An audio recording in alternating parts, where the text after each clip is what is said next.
Silly. Mamaya na. Okay. Anong ginagawa mo dito, Alma? Smosak talaga. Yung utang mo, Dolores, bayaran mo na. Sabi mo, babayaran mo ako, di ba? May negosyo kasi ako eh. Kung lahat ng customer katulad mo, malulugi naman ako. Wala akong utang. Ano ba pinagsasabi mo? Malis ka na nga sa harapan ko, naaalibadbaran ako sa'yo, pwede? Anong walang utang? Eh, yan suot mo galing yan sa ukay ko eh. Magbayad ka na. Eh bakit ikaw lang ba nag-uukay dito? Huwag na ako, Alma. Ang kapal talaga ng mukha mo, no? At saka yung kausap mo, hindi ba yun yung normal, yung pulis? Niloloko mo talaga ang kuya ko sa sariling pamamahay niya, naglalandi ka pa.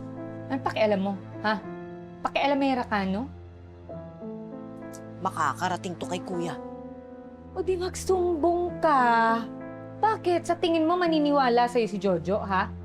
Alam naman nating dalawa kung sinong mas matimbang sa atin, di ba? Mas matimbang ako kaysa sa'yo. Pakialamera. Hello, Mare. Oh, andyan ka na ba? Eh, yung pinabili ko sa'yo nandyan na? Oh, sige, puntahan na kita dyan. Naalibadbaran ako sa matsura ng mga tao dito. Umanda kang babae ka para sa mga panloloko mo sa kuya ko.